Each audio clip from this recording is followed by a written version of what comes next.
Hello दोस्तों, आज की कहानी है माँ की दौलत। अगर कहानी पसंद आए तो कहानी को लाइक सब्सक्राइब करना ना भूलें।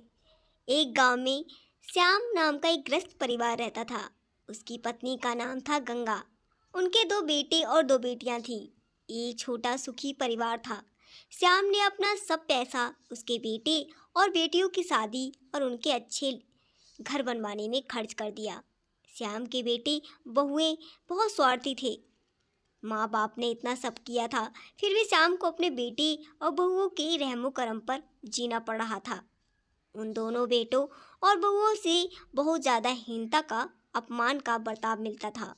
अचानक एक दिन श्याम की मृत्यु हो गई। इस वजह से बेचारा तो दर्द से ही मुक्त हो गया, पर गंगा मात्र रह गई। गंगा ऐसे ही उदास मन स्थिति में मंदिर गई।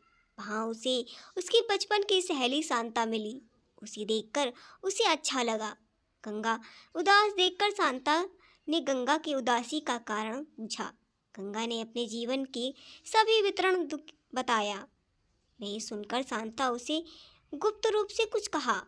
वो सभी सुनकर गंगा को थोड़ा सा आधार मिला।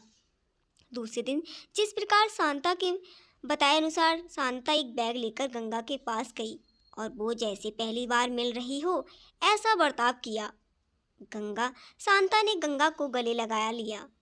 गंगा ने शांता को पूछा, शांता, तुम यहाँ हमारे गांव में कब आई और किसके यहाँ ठहरी हो?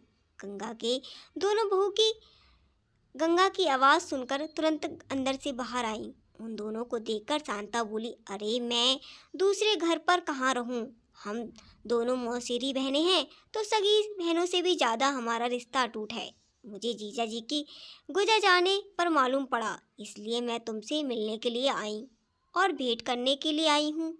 पहले दिन तय किए गए अनुसार गंगा बोली, शांता, तुम मुझे मिलने के लिए आई, ये सुनकर मुझे बहुत अच्छा लगा, पर तुम मुझे भेंट देने के लिए कुछ लाई हो, उसका अर्थ मुझे कुछ समझ में नहीं आया था।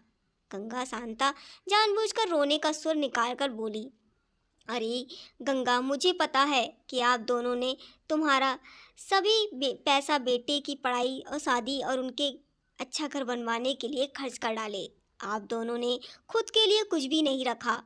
ये सब ठीक है, क्योंकि आपके बेटे और बहू सभी अच्छे हैं, इसीलिए वह तुमसे प्यार से बर्ताव करते हैं, तुम्हें अच्छे से संभालते हैं, इसका मुझे पूरा भरोसा है। लेकिन हमारे यहाँ सब उल्टा है। हमारी आर्थिक परिस्थिति अच्छी होकर भी बेटे पढ़े नहीं। इस वजह से वह कोई उद्योग नहीं, धंधा नहीं करते। उनको सिर्फ बैठकर खाना आता है। अमीर है, इस वजह से उनकी शादी भी हो गई, परंतु उनकी पत्नियां हम दोनों को बार बार अपमान करती रहती हैं और मेरे बच्चे वह भी देखकर भी कुछ नहीं बोलते उन्हें। फिर भी शांता आंखें पोंछने का नाटक करती है और वह आगे बोली, अभी ऐसी परिस्थिति में हम दोनों हैं जिनकी इच्छा भी नहीं होती। अब हमारी ज़िंदगी भी कितनी बची है, इसीलिए मैंने तय किया है कि मेरे पति का नज़दीकी का कोई नहीं है और तुम्हारे सिवा मेरा भी कोई नहीं है। इसीलिए सब पैसा बेटों को देने के बजाय तुम्हें आधे पैसे दे दूं। ऐसा विचार करके मेरे पति की रजामंदी से 25 तोला वजन के 10 से 12 सोने के गहने और 50,000 रुपये इस बैग में लाई हूँ। इस बैग में 45,000 की नोटें हैं और 1 रुपये की 5,000 नाणे हैं।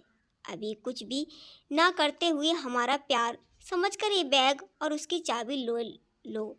मैं सिर्फ तुम्हारे पास चाय पीकर तुरंत चली जाऊंगी। शांता का ये बोलना सुनकर उसकी सास बहन कोई सामान्य औरत नहीं है, बल्कि अमीर औरत है, धन की तिजोरी साथ लाई है। ऐसा विचार करके गंगा की बड़ी बहू प्यार का नाटक करके उनको बोली, क्या मौसी, आप इतनी जल्दी जा रही हो?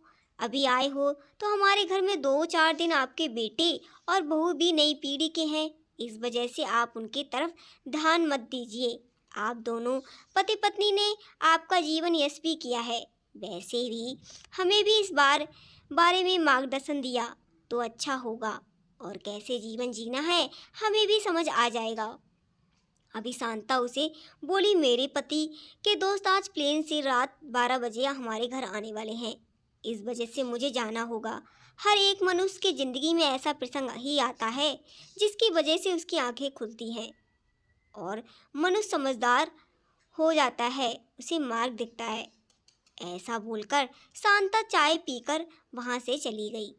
शांता के जाने के बाद गंगा के दोनों बेटे और बहुएं उससे बहुत अच्छा बर्ताव करने लगीं, बहुत प्यार और देखभाल करने लगीं। गंगा खाना खाने के बाद रात को अपने रूम में जाकर दरवाजे की कुंडी लगा लेती। शांता ने दिए हुए जैसे पत्थर पर पीटकर बजाती गिनती नाड़ों का आवाज़ रात के समय स्पष्ट बेटे और बहू को सुनाई देता था। उनके गंगा पर ज़्यादा प्यार बढ़ने लगा।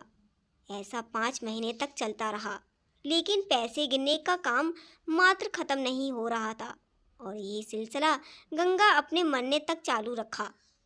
गंगा के आखिरी 6 साल खुशियों में बीते, परंतु एक दिन अचानक गंगा की मृत्यु हो गई और उसके जाने के बाद रिवाज और लोक लालच की वजह से बहुओं और बेटों ने आंसू बहाए और फिर शमशान से आने के बाद उन्होंने तुरंत माँ के रूम में जाकर उस बैग का ताला खोला और क्या उन्हें धक्का लगा, क्योंकि उसमें सिर्फ पुराने समाचार पत्र और 5 वजनदार पत्थर और 1 रुपया था।